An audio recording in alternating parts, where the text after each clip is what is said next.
Assalamualaikum warahmatullahi wabarakatuh. Perkenalkan, nama saya Fani Satul Husna, NIM 2341101010288, kelas 1 KPIC. Di sini saya akan mempresentasikan tentang sejarah Islamisasi di Banyumas.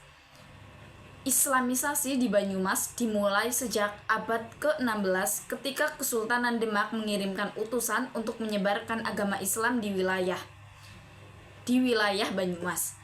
Pada saat itu, Banyumas itu masih menguasai oleh kerajaan Hindu-Buddha Kalingga yang kemudian mengalami kemunduran.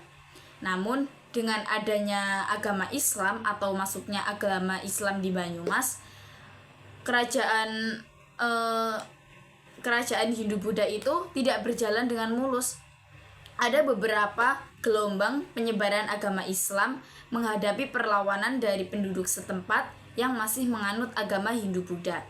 Namun, seiring berjalannya waktu, agama Islam mulai diterima di masyarakat Banyumas. Salah satu tokoh yang sangat berperan penting dalam penyebaran agama Islam di Banyumas adalah Syekh Maulana Maghribi, yang merupakan seorang ulama asal Banten yang datang ke Banyumas pada abad ke-17. Beliau ini memiliki ilmu agama yang kuat sehingga mampu mempengaruhi masyarakat Banyumas untuk memeluk agama Islam. Nah, selain itu, penyebaran Islam di Banyumas juga didukung oleh pernikahan antara tokoh agama Islam dengan keluarga bangsawan di Banyumas. Pada masa kemerdekaan, Banyumas ini menjadi salah satu daerah yang sangat berperan aktif dalam perjuangan kemerdekaan Indonesia. Ulama dan tokoh agama Islam di Banyumas turut aktif dalam pergerakan kemerdekaan seperti Syekh Muhammad Hadi dan Hadi Sumanhudi. Keberadaan Islam di Banyumas masih tetap kuat sehingga saat ini dengan banyaknya masjid dan pesantren tersebar di wilayah tersebut. Selanjutnya yaitu latar belakang. Latar belakang sebelum Islamisasi, Banyumas itu merupakan wilayah yang kaya dan budaya sosial dan juga politik. Budaya masyarakat Banyumas itu pada masa itu masyarakatnya dipengaruhi oleh kebudayaan Hindu-Buddha yang kuat, terutama pengaruh dari kerajaan Mataram kuno yang berpusat di Jawa Tengah. Ada beberapa peninggalan bersejarah seperti candi-candi dan prasasti peninggalan Hindu-Buddha yang masih dapat ditemui di wilayah Banyumas. Contohnya yaitu Pendopo Sipanji. Awal masuknya Islamisasi di Banyumas itu dapat dikaitkan dengan kedatangan ulama dari Arab. Pada saat itu di abad ke-15 Masehi. Salah satu ulama yang sangat terkenal yaitu Syekh Waliullah Qutbiddin, yang juga dikenal dengan sebutan Syekh Waliullah Banyumas. Beliau itu datang ke Banyumas pada tahun 1447 Masehi dan juga berhasil menyebarkan agama Islam di daerah tersebut. Selain Syekh Maliullah Banyumas, terdapat juga ulama lain yang ikut berperan dalam penyebaran Islam di Banyumas. Salah satunya yaitu Syekh Waliullah bin Umar Al-Qudri dan juga dikenal dengan sebutan Syekh Blandong. Syekh Blandong itu merupakan keturunan dari ulama besar yaitu Yusuf Al-Qudri dan memiliki peran yang sangat penting dalam penyebaran Islam di Banyumas pada abad ke-17 Masehi. Peran kiai dan ulama dalam Islamisasi. Proses Islamisasi di Banyumas itu tidak luput dari peran ulama lokal. Ulama lokal yang berperan dalam Islamisasi di Banyumas tersebut yaitu Kyai Waliuddin Maghribi, Kyai Abdul Jalil, dan Kyai Abdul Wahab. Mereka menyebarkan agama Islam melalui metode dakwah, pendidikan, dan kegiatan keagamaan. Para ulama tersebut juga mendirikan sebuah pesantren dan masjid sebagai pusat pengajaran dan ibadah bagi masyarakat Banyumas. Secara bertahap, ajaran Islam itu semakin diterima oleh masyarakat Banyumas dan menjadi agama yang dominan di daerah tersebut. Sehingga pada saat itu, Islam itu menjadi agama mayoritas di Banyumas dan juga memiliki peranan penting dalam kehidupan sehari-hari di masyarakat. Ada beberapa peninggalan Islam di Banyumas, antara lain yang pertama yaitu Masjid Agung Baitur Rahman Banyumas. Masjid ini itu merupakan sebuah masjid besar yang tertua di Banyumas, dan masjid ini itu didirikan pada tahun 1803 oleh seorang ulama yang bernama Kyai Wahid.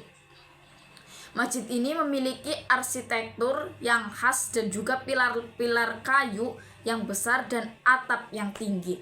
Makam yang kedua yaitu makam Syekh Abdul Rauf Singaparna.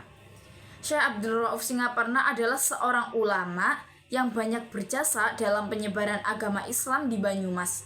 Makam beliau ini terletak di Kecamatan Pekuncen dan juga sering dikunjungi oleh umat Islam untuk berziarah. Yang ketiga, terdapat pesantren Nurul Quran. Pesantren ini merupakan salah satu pesantren yang tertua di Banyumas yang didirikan pada tahun 1924. Pesantren ini memiliki peran penting dalam pendidikan agama Islam di Banyumas. Yang selanjutnya yaitu Taman Makom.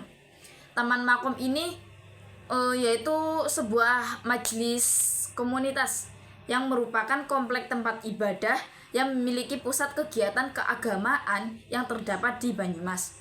Di dalam komplek ini terdapat Masjid Kausar, Pondok Pesantren Al-Falah, dan juga lembaga Islam di Indonesia. Selanjutnya ada juga sejarah peradaban Islam di Banyumas. Perkembangan Islam di Banyumas sangat cukup signifikan.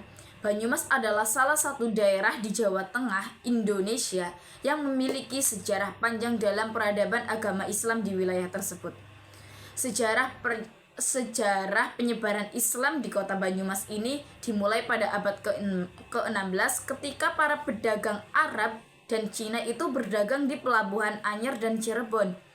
Mereka itu membawa Islam dan menyebarkan ajarannya di daerah ini. Kemudian pada abad ke-17, kerajaan-kerajaan Islam seperti Kerajaan Purwokerto dan Kerajaan Kesugihan itu semakin menguatkan penyebaran agama Islam di Banyumas. Pada saat kolonial Belanda, penyebaran Islam di Banyumas mengalami kendala karena adanya upaya kolonial untuk menghancurkan kekuatan dalam pengaruhan Islam. Namun, setelah kemerdekaan Indonesia pada tahun 1945, agama Islam itu kembali bangkit dan Banyumas memiliki semangat baru. Perkembangan Islam di Banyumas juga ditandai dengan adanya pembangunan sarana ibadah seperti masjid dan juga pesantren. Salah satu pesantren dikenal di Banyumas adalah Pesantren Al-Hikam di Desa Sumbang, Kecamatan Kedung Banteng. Pesantren ini telah melahirkan seorang ulama-ulama ternama yang menambah dunia pendidikan dan juga dakwah. Selain itu, masyarakat di Banyumas juga memiliki budaya dan juga tradisi Islam yang kental. Di Banyumas terdapat berbagai acara keagamaan yang diadakan seperti pengajian, haul, dan peringatan-peringatan hari besar Islam. Masyarakat Banyumas juga memiliki adat yang istiadat yang dipengaruhi oleh Islam, seperti adat nikah, kematian, dan juga makanan. Dengan demikian, perkembangan Islam di Banyumas itu dapat dikatakan cukup baik. Mengapa? Karena di mana agama Islam itu sudah menjadi bagian yang tak terpisahkan dari kehidupan masyarakat setempat. Keberadaan sarana ibadahnya, juga pesantrennya, dan budaya Islam yang kuat menjadi bukti nyata perkembangan Islam di Banyumas. Jadi, ambil kesimpulannya, untuk manfaat mempelajari Islamisasi tersendiri yaitu membantu kita memahami agar di mana sejarah Islam Banyumas itu, terus juga untuk menghormati warisan budaya, dapat membina toleransi dan persaudaraan kita antara sesama Islam. Terus juga dapat mendukung pembangunan pariwisata dan menginspirasi komunitas muslim. Mungkin hanya itu yang dapat saya sampaikan, kurang dan lebihnya mohon maaf. Sekian, wassalamualaikum warahmatullahi wabarakatuh.